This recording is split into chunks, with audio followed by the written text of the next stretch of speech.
नमस्कार दोस्तों।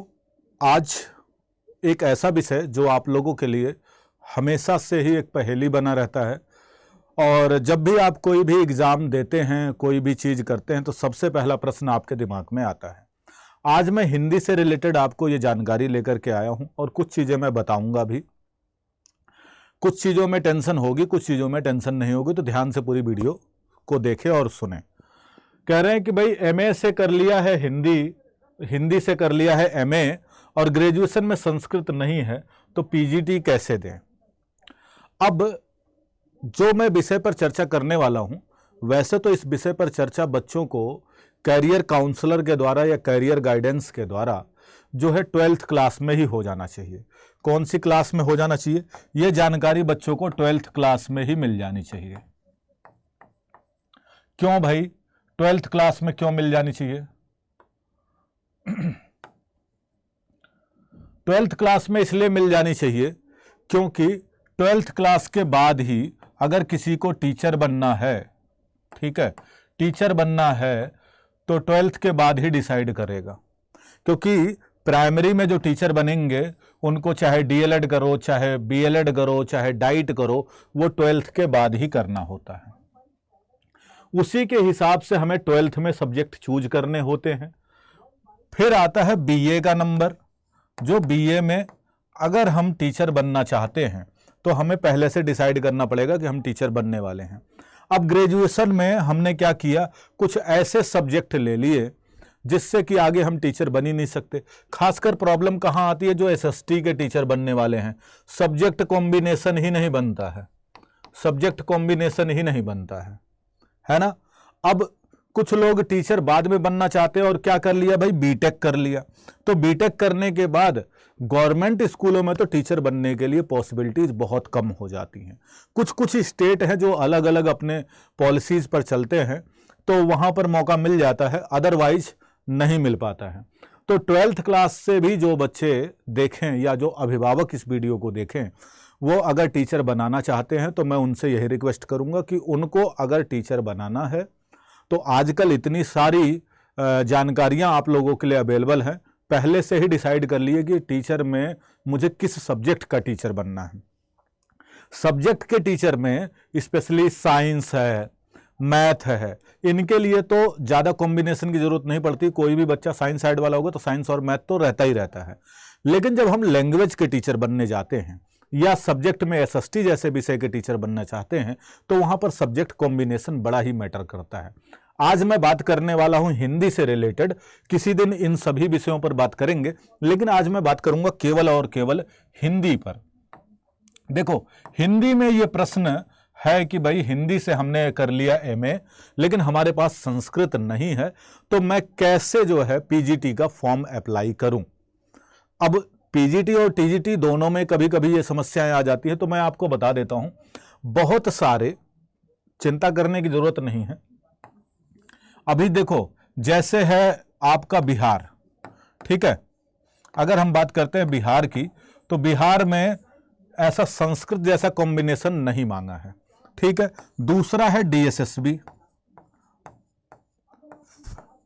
डीएसएसबी संस्कृत का कॉम्बिनेशन नहीं मांगता है, ठीक है। बात है एमपी, सब्जेक्ट कॉम्बिनेशन में संस्कृत नहीं मांगता है,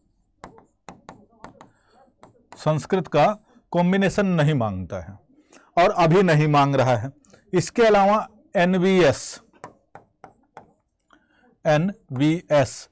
जो है अभी पुरानी वैकेंसी के आधार पर इसने नहीं मांगा है। और इस बार जो ईएमआरएस की वैकेंसी आई है, ईएमआरएस की जो वैकेंसी आई है, इसमें भी संस्कृत को कंपलसरी नहीं माना गया है कि आपने ग्रेजुएशन में पढ़ा ही हो। कोई भी चीज ये कंपलसरी नहीं मानी गई है।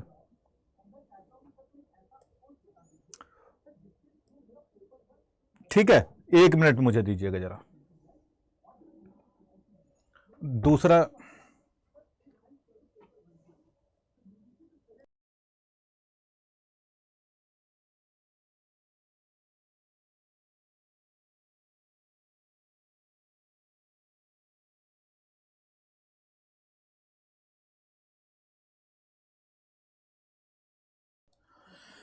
ठीक है, तो चिंता करने की जरूरत नहीं है।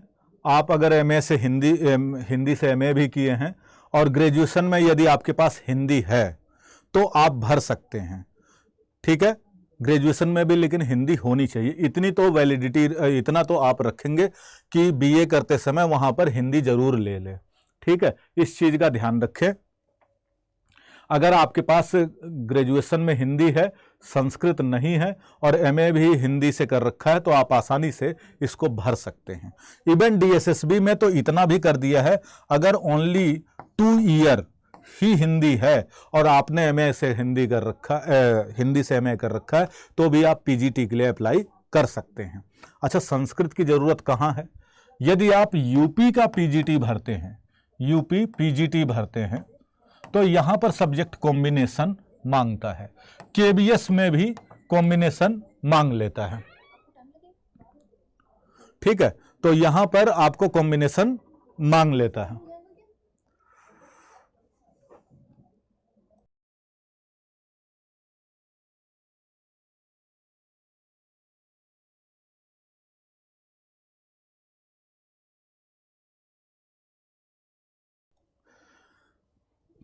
यूपी पीजीटी है और केबीएस है।